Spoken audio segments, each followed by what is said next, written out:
Olá! Hoje a gente vai mergulhar na história fascinante da tecnologia de vacinas. É uma jornada e tanto, que começa lá atrás com a gente tentando domar os germes e chega até hoje, onde a gente consegue basicamente hackear o código genético deles para ensinar o nosso corpo a se defender. Bom, vamos nessa. Alguém já parou para pensar nisso? Como é que pode certas doenças, depois que a gente pega uma vez, parece que nunca mais voltam? É uma coisa curiosa, né?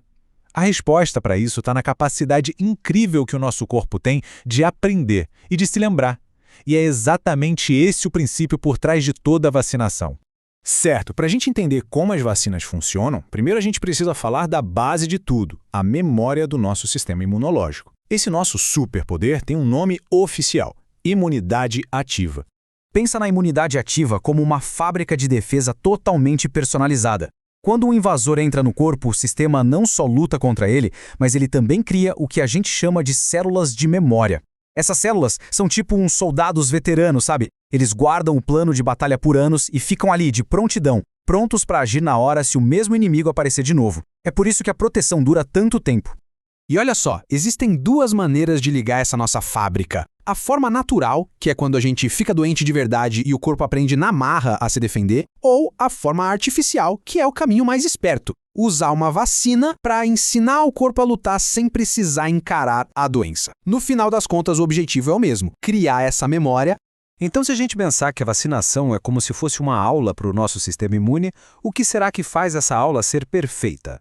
Pois é, os cientistas têm uma lista de desejos bem específica na hora de criar o que seria a vacina ideal. E aqui é que está o grande desafio: encontrar o equilíbrio perfeito.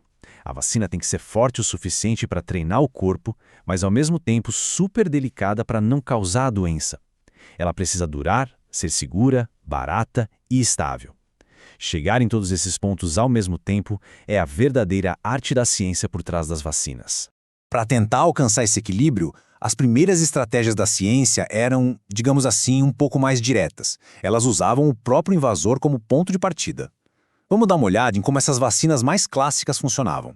Bom, aqui a gente tem um bom resumo das abordagens clássicas. De um lado, as vacinas vivas, que são super potentes, mas um pouco arriscadas. Do outro, as inativadas ou mortas, que são muito seguras, mas a resposta do corpo é mais fraca, então geralmente precisa de reforço. E aí, no meio do caminho, tem as atenuadas. Elas usam um patógeno vivo, só que domado, enfraquecido, tentando pegar o melhor dos dois mundos. Uma resposta forte, com mais segurança. E essa citação resume o desafio perfeitamente. Atenuar um patógeno é uma arte. Se você enfraquece demais, a vacina não gera uma resposta boa.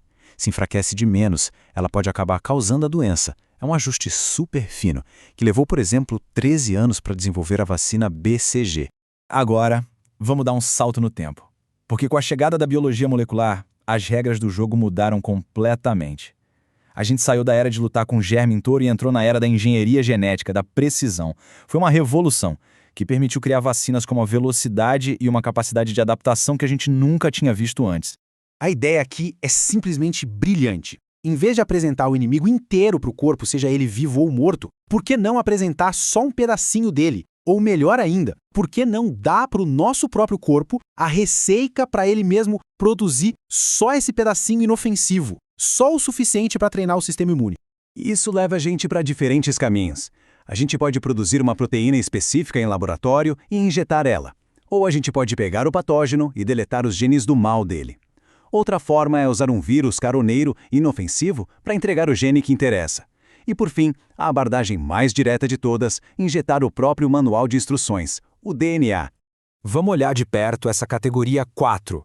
É quase ficção científica. Os cientistas pegam um pedacinho do DNA do patógeno que tem a receita para uma proteína da superfície dele, tipo o rosto do invasor. Eles colocam essa receita num plasmídio, que é um anelzinho de DNA que funciona como um entregador molecular, e injetam isso na gente. Nossas próprias células pegam essa receita, produzem essa proteína inofensiva e mostram ela para o corpo. O sistema imunológico vê aquele cartaz de procurado e monta uma defesa completa, criando memória sem nunca ter visto o bandido de verdade. E para fechar nossa análise, falta um último componente, que é crucial: um ingrediente secreto que muitas vacinas precisam para funcionar direito. É que o problema é o seguinte: às vezes, só apresentar um pedacinho de proteína para o sistema imunológico não é suficiente para soar o alarme. É uma coisa muito sutil, muito limpa. O corpo pode simplesmente acabar ignorando. E é aí que entram os adjuvantes. A palavra já diz tudo, vem de ajudar. E é exatamente isso que eles fazem. Eles ajudam a vacina a provocar uma resposta imune mais forte e que dure mais tempo. Então pensa assim, o antígeno da vacina é o cartaz de procurado, certo? O adjuvante é o sinalizador que a gente dispara para o céu gritando atenção, olhem isso aqui! Ele cria um pequeno alvoroço ali no local para garantir que as células de defesa certas apareçam e prestem atenção na mensagem. E eles fazem isso de umas maneiras bem espertas. Eles podem criar tipo um depósito no lugar da injeção, liberando o antígeno aos pouquinhos, o que mantém o sistema imune treinando por mais tempo. Ou eles podem estimular as células diretamente, fazendo elas soltarem sinais químicos que funcionam como um alarme de incêndio, sabe? Atraindo todo o exército de defesa para o lugar certo. Um exemplo clássico, muito usado na medicina veterinária, são sais de alumínio. Eles criam uma pequena irritação bem localizada, um granuloma, que funciona como esse centro de treinamento, mantendo as células imunes focadas e engajadas ali, aprendendo sobre o antígeno da vacina. A evolução